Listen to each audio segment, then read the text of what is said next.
le permettez bien, dans l'évangile de Jean, chapitre 3 et verset 16, un passage très important parce que ça parle d'amour. Vous savez, dans les 10 commandements, le plus grand commandement, c'est pas tu feras, mais tu aimeras. Hein? Dans un couple, on ne regarde pas les intérêts. Hein, il a des millions, il a des milliards. Non, si notre objectif premier, c'est les biens matériels et qu'il n'y a pas d'amour dans un couple, tôt ou tard, il se brisera. Alors, le plus grand commandement, c'est pas tu feras, mais tu aimeras. Car Dieu le Père, Dieu le Fils, Dieu le Saint-Esprit, car Dieu a tant aimé le monde qu'il a donné. Vous savez, parfois les gens pensent que Dieu veut nous prendre, il veut nous prendre. Non, il veut tellement nous donner, il ne veut rien nous prendre. Car Dieu a tant aimé le monde qu'il a donné son Fils unique, afin que quiconque croit en lui ne périsse point, mais qu'il ait la vie éternelle.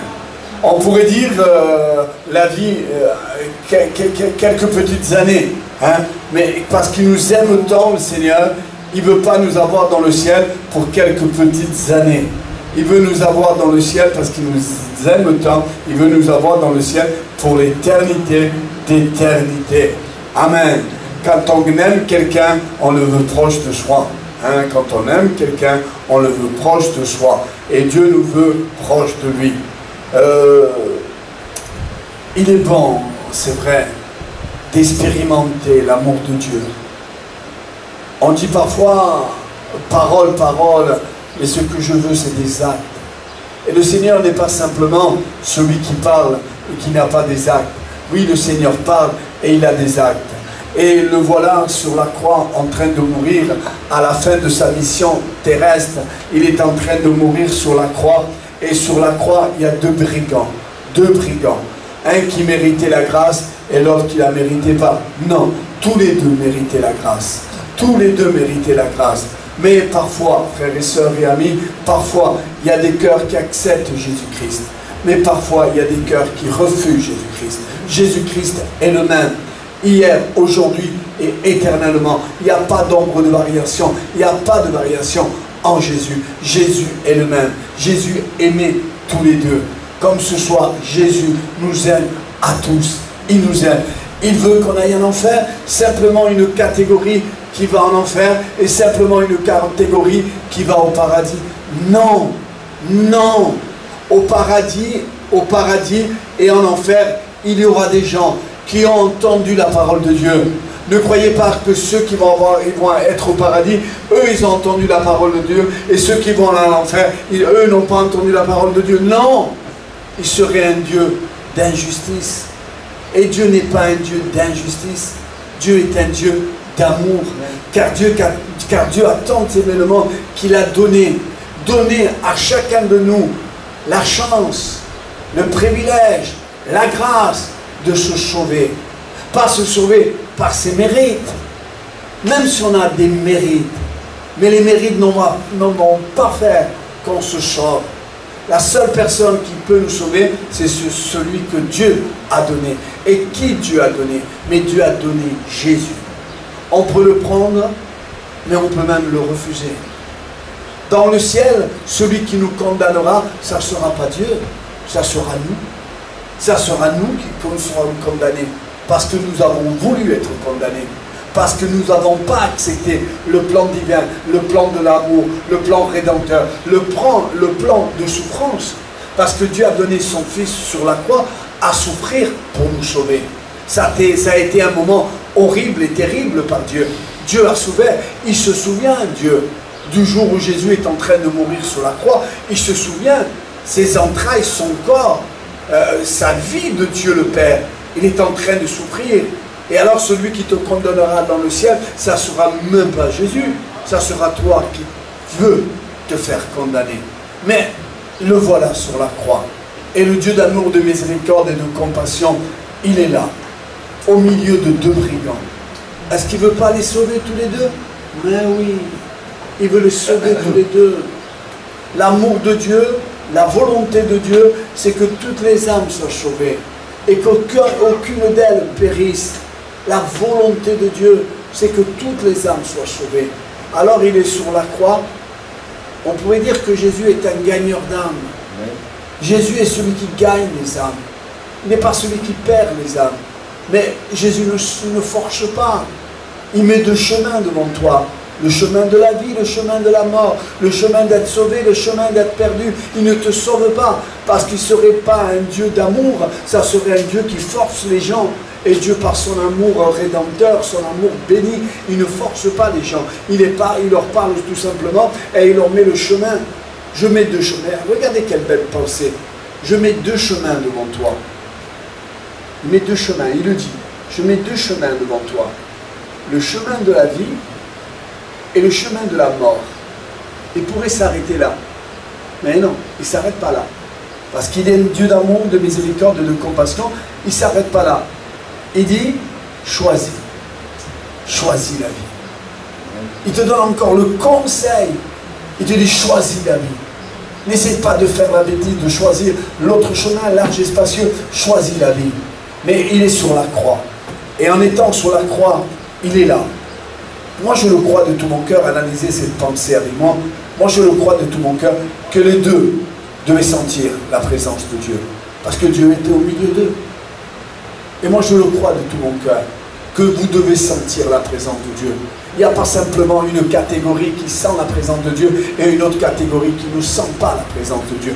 Non! Dieu est là, il nous fait sentir sa présence. Nous entendons sa parole. Une parole d'amour, de miséricorde et de compassion. Une parole d'amour qui veut t'attirer à lui. Alors ils devaient sentir tous les deux la présence de Dieu. Vous ne le croyez pas? Mais les deux devaient sentir. Maintenant, c'était leur choix. Quel choix? Quel choix nous allons prendre? Ça parle de vie, ça parle de mort, éternelle, spirituelle. Moi je vois Jésus aller dans le village de Marthe, Marie et Lazare. Il va dans ce village-là. Et dans ce village-là, Marthe est la première à le recevoir. Jésus, elle le reçoit. Et à un moment, il le laisse un peu de côté. Mais Marie, moi je le crois de tout mon cœur, elle a fait ce qu'il fallait faire. Et à un moment, elle a choisi d'aller vers le Seigneur. Et qu'il est bon de choisir d'aller vers le Seigneur. Tout passe. Mais le temps passé avec Dieu, il est merveilleux. Et là, frères et sœurs, Marie vient au pied de Jésus. Elle se régale, elle se fait du bien. Dans la présence de Dieu, aujourd'hui plus que jamais, on se fait du bien. On se fait du bien. Et là, Marie a expérimenté cela. Elle se fait du bien dans la présence de Dieu. Et à un moment, Marthe vient accuser Marie. Marthe vient accuser Marie. Et elle s'approche de Jésus et elle dit à Jésus, elle veut le mettre dans cette affaire à Jésus. Mais Jésus n'est pour rien. Et elle dit, Jésus, ça te fait rien que Marie ne vienne pas m'aider? Et Jésus va lui dire, mais Marthe, il regarde Marthe, il analyse Marthe, et elle voit que Marthe, elle s'inquiète, elle s'agite, parce qu'elle n'a pas le Seigneur. Vous savez, on ne va pas recommencer à écrire la Bible. Celui qui s'inquiète, c'est que son taux de foi est au plus bas. Celui qui dit comme Abraham, Dieu se pourvoira, c'est que son taux de foi est au plus haut. Et alors Jésus la regarde, il dit, oh Marthe, il y a quelque chose qui ne va pas. Tu t'inquiètes pour une chose, une deuxième, une troisième, une quatrième. Et ça ne s'arrêtera jamais. Quand le diable voit qu'un homme lui ouvre la porte dans l'inquiétude, il va rentrer et il va l'agiter du matin au soir et du soir au matin.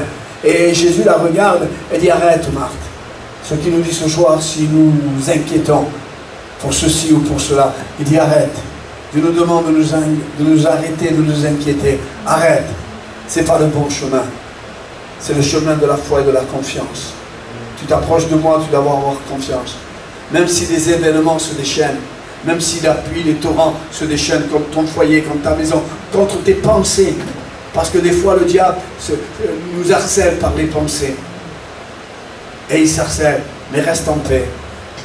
Il dit, ça ne te fait rien que Marie ne vienne pas m'aider? Et Jésus la regarde et dit, qui tu parles? Mais de qui tu parles? Tu parles de celle qui est à mes pieds? Tu parles de celle qui est auprès de moi?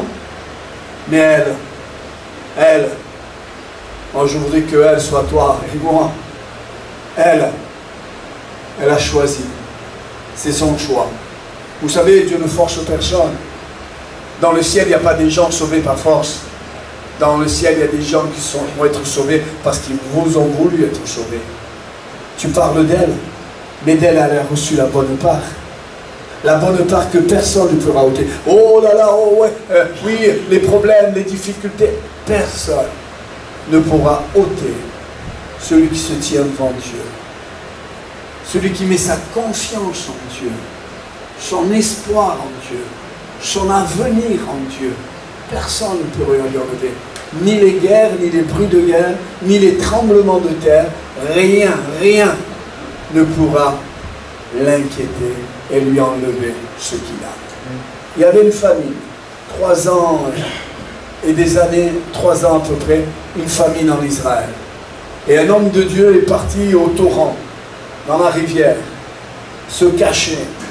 Et des corbeaux, il y avait la famine, des corbeaux venaient nourrir l'homme de Dieu. Parce que l'homme de Dieu mettait sa confiance en Dieu. Et ce que nous devons faire comme Marie. Marie a choisi la bonne part. Ne croyez pas. Je fais doucement, esprit. Je sais qu'il fait chaud. Et je ne vais pas tarder à terminer. Ce n'est pas par la force. Ce n'est pas par l'intelligence. Et ça doit être par l'esprit qui nous anime. Que nous devons faire les choses de Dieu. Marie ne s'est pas forcée. Marie est devenue automatiquement au pied de Jésus. Elle est venue automatiquement. Elle s'est assise. Mais écoutez bien, et lisez ce passage. Marie, elle ne se défend pas. Quand Marthe, sa soeur, vient l'accuser devant Jésus, elle ne se défend pas.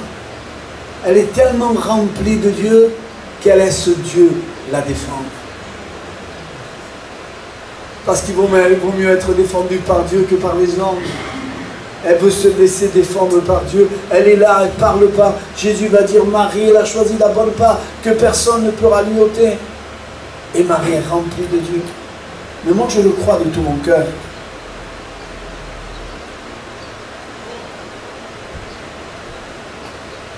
Quand Jésus, je le crois. Il y a le Père, il y a le Fils et le Saint-Esprit. Quand Jésus parle avec une personne, et là il parle avec vous, il se sert de ma bouche pour vous parler. Mais quand Jésus parle à une personne, et je le crois de tout mon cœur, que Jésus est en train de te parler. Quand Jésus parle à une personne, et je veux prendre la personne que Jésus est en train de parler, c'est à Marthe. Il dit, Marthe, non, tu agis mal. Il peut te dire, il peut me dire, on agit mal. Parce que peut-être on s'éloigne de Dieu. Parce que peut-être on ne fait pas confiance à Dieu. Dieu est celui qui ne se trompe pas, qu'il est au contrôle de toutes choses. Et il parle à Marthe. Et moi je le crois, c'est ma pensée personnelle. Mais vous pouvez l'analyser, cette pensée personnelle. Moi je crois qu'à partir de là, Marthe a compris. Pourquoi Dieu parlerait à une personne? Mais Dieu parlait à une personne pour la faire comprendre. Il lui a parlé à Marthe. Marie, c'était bien, elle était sauvée, elle était au pied de Jésus. Mais Marthe était toute inquiète. Marthe était mal. Alors Jésus va lui parler. Jésus veut sauver ceux qui sont bien. Jésus veut sauver ceux qui sont bien. Et Jésus veut sauver aussi ceux qui sont mal. Jésus voulait sauver les 2 brigands. Il ne voulait pas en sauver un seul. Vous savez, l'arche que Noé a construite, elle est très grande. Elle était très grande. Pour que le maximum d'âmes soient sauvées. Mais dommage, il n'y en a que 8 qui se sont sauvés. Mais Dieu en voulait davantage. Mais moi, je le crois de tout mon cœur, que Jésus a parlé avec amour aux brigands de la croix.